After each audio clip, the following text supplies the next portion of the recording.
नमस्कार बच्चों। आज हम कक्षा 10 में कृतिका पाठ्य पुस्तक का साना साना हाथ जोड़ी पाठ के प्रश्नोत्तर करेंगे। इससे पहले वीडियो में भी मैंने आपको इसके आरंभ के 9 क्वेश्चन प्रश्नोत्तर कराए थे। अब बाकी की बचे हुए प्रश्नोत्तर हम आपको इस वीडियो में करा रहे हैं। बच्चों, ये पाठ थोड़ा बड़ा है तो इसके प्रश्नोत्तर भी बड़े बड़े हैं। इसको देख करके आप घबराइएगा नहीं। आप बस एक बार मन लगा करके इसको पढ़ लीजिए और सुन लीजिए, आपके एकदम समझ में आ जाएंगे। तो चलिए शुरू करते हैं प्रश्नोत्तर। पहला प्रश्न है, प्रश्न नंबर 10 है, सैलानियों को प्रकृति की अलौकिक छटा का अनुभव करवाने में किन किन लोगों का योगदान होता है, उल्लेख करिए। देखिए, सैलानी कौन होते हैं? घूमने वाले। तो उनको वहाँ की प्रकृति के बारे में बताने का श्रेय कौन, किन किन लोगों को जाता है? तो वो कह रहे हैं कि सैलानियों को प्रकृति की अलौकिक छटा का अनुभव करवाने में अनेक लोगों का योगदान होता है। नंबर 1, ट्रैवल एजेंसियां सैलानियों को प्रकृति प्राकृतिक स्थलों की यात्रा करवाने के लिए वाहन तथा ठहरने के लिए स्थान की व्यवस्था करती है। नंबर 2, वाहन चालक तथा परिचालक। वाहन चालक कौन होते हैं? ड्राइवर। और परिचालक कंडक्टर को कहते हैं।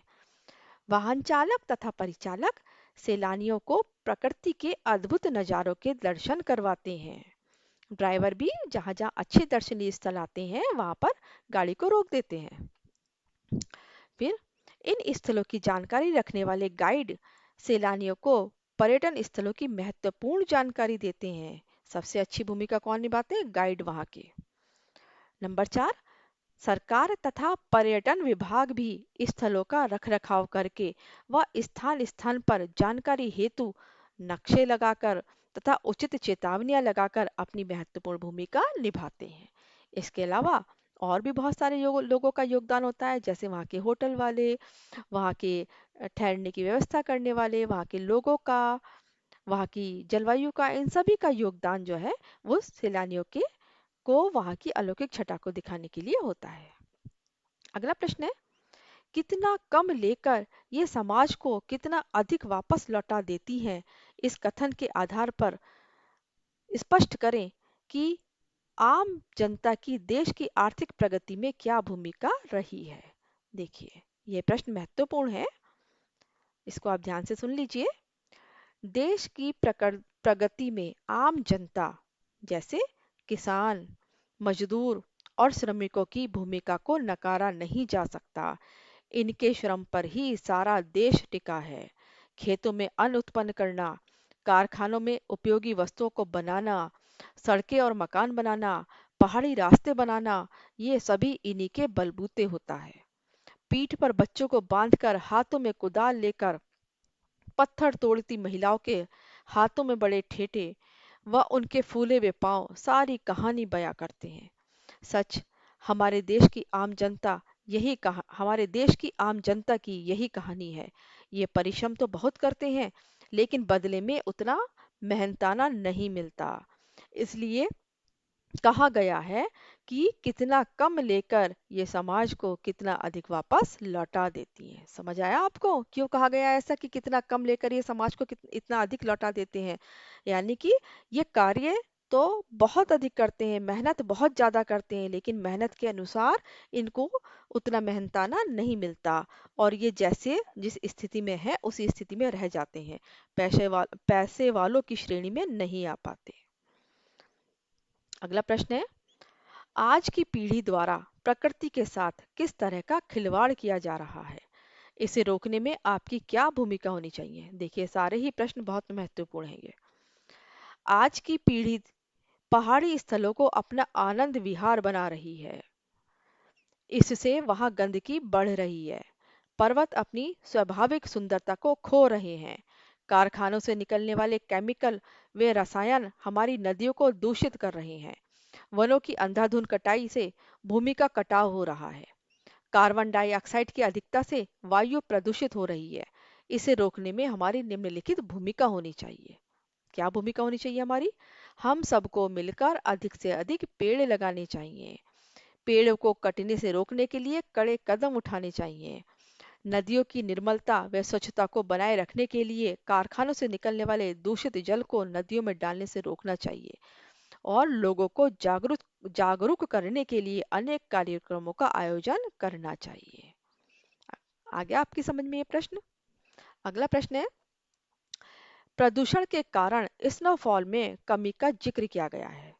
प्रदूषण के और कौन-कौन से दुष्परिणाम सामने आए हैं, लिखें। देखिए, स्नोफॉल जो बर्फ गिरती है वो दिनों दिन कम होती जा रही है अब। किस कारण से? प्रदूषण के कारण से। इसके अलावा भी और प्रदूषण से बहुत सारे हानियां हो रही हैं, वो क्या क्या है? आज की पीढ़ी द्वारा प्रकृति को प्रदूषित किया जा रहा है, जिसका साफ असर मौसम व जलवायु पर देखा जा रहा है। कहीं पर बारिश जरूरत से ज्यादा होती है तो कहीं सूखा पड़ रहा है, जैसा आजकल आप देख ही रहे होंगे कि जहां तहां बाढ़ आ रही है और कहीं कहीं बिल्कुल भी नहीं बरस रहा। गर्मी के मौसम में तो पारा अपने सारे रिकॉर्ड तोड़ रहा है। सर्दियों के समय का तो पता ही नहीं चलता। पहाड़ी स्थलों पर बर्फ कम मात्रा में पड़ती है। यह सब प्रदूषण के कारण ही हो रहा है। प्रदूषण के कारण पहाड़ी स्थानों का तापमान बढ़ता जा रहा है, जिससे स्नोफॉल कम हो गया है। ध्वनि प्रदूषण के कारण मानसिक अस्थिरता, बहरापन, अनिद्रा जैसे रोग बढ़ रहे हैं।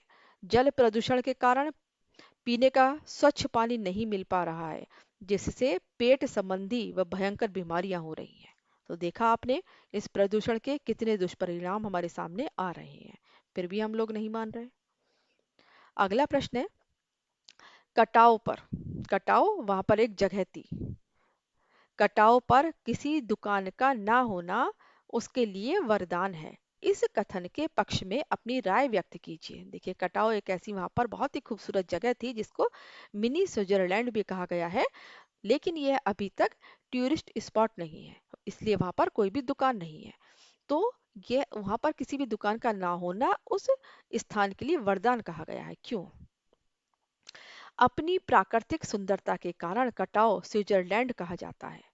उसकी यह सुंदरता इसलिए विद्यमान है क्योंकि यहाँ कोई दुकान नहीं है। दुकानें प्रदूषण फैलाने का एक जरिया बन जाती हैं। लोग सामान खरीदते हैं और कचरे को वहीं पड़ा छोड़ देते हैं। अपने अपने वाहनों से आते हैं, जिससे वायु प्रदूषण बढ़ता है। कारणवश इसकी सुंदरता नष्ट होती जा रही है। समझ में आया कटाव इतना सुंदर क्यों है?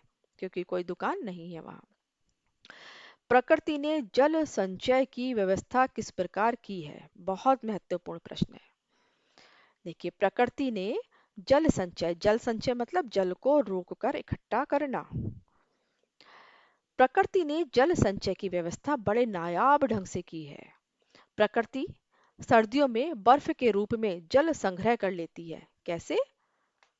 स्तंभ के रूप में, बड़े बड़े पहाड़ों के रूप में, बड़ी बड़ी शिलाओं के रूप में बर्फ की शिलाएं बन जाती हैं बड़ी बड़ी। तो इस तरह से जल संग्रह हो जाता है। और जब गर्मियों में पानी के लिए त्राही त्राही मचती है, तो उस समय यही बर्फ शिलाएं पिघल पिघल कर जलधारा बनकर नदियों को भर देती हैं। और इन्हीं नदियों से खेतों की सिंचाई की जाती है तथा नलों के माध्यम से लोगों के सूखे कंठों तक पहुंचती हैं और अंत में सागर में जाकर मिल जाती हैं और फिर वाष्प के रूप में बदलकर जल चक्र की शुरुआत करती हैं। देखा आपने कि प्रकृति ने किस तरह से जल संचय की व्यवस्था कर रखी है। बड़े बड़े लोग नहीं कर सकते, बड़े बड़े पूंजीपति भी नहीं कर पाते ये सब। पानी को कितने दिनों तक संग्रह करके रख लेंगे, सड़ जाएगा वो। लेकिन प्रकृति ने ऐसे इतने नायाब ढंग से की है कि ना तो वो सड़ता है, गर्मियों में जब पानी की जरूरत होती है तो हमारे कंठों तक पहुंच जाता है, हमारे गले तक पहुंच जाता है। और सर्दी में हमें जब पानी की अधिक जरूरत नहीं होती है तो वो जल स्तंभ के रूप में पहाड़ों पर जमा हो जाता है। अगला प्रश्न है, देश की सीमा पर बैठे फौजी किस तरह की कठिनाइयों से जूझते हैं? उनके प्रति हमारा क्या उत्तरदायित्व होना चाहिए? देखिए, देश की सीमा पर बैठे फौजी अनेक तरह की कठिनाइयों से जूझते हैं। वे कड़कड़ाती ठंड में भी पहरा देते हैं ताकि हम चैन की नींद सो सकें। बर्फीले इलाकों में बैसाख के महीने में, बैसाख का महीना कौन सा होता है? मई जून का महीना। 5 मिनट में लोग कांपना शुरू कर देते हैं वहां पर, यहाँ पर नहीं, वहां पर 5 मिनट में, मतलब बैसाख के महीने में, मई जून के महीने में वहां 5 मिनट में लोग कांपना शुरू कर देते हैं। लेकिन देश की रक्षा के लिए सीमा पर जवान पौष और माघ का महीना कौन सा होता है? दिसंबर का एंड और जनवरी का शुरुआत का महीना। वहां पर सीमा पर जवान पौष और माघ में भी तैनात रहते हैं। वे अपना वर्तमान देखकर हमारा भविष्य सुधारते हैं। हमारा उनके प्रति उत्तरदायित्व होना चाहिए कि हम उनका सम्मान करें, उनके परिवार के सदस्यों की देखभाल करें तथा बच्चों की शिक्षा की ओर ध्यान दें। अगर दुर्भाग्य से किसी की मृत्यु हो जाती है तो हमें, हमारा यह कर्तव्य है कि उनके परिवार के प्रति अपना कर्तव्य निभाएं। एक बच्चे के रूप में उनके माता पिता का को आदर दें, सम्मान दें, उनकी हर तरह से रक्षा करें, उनके बच्चों की शिक्षा पर हम ध्यान दें।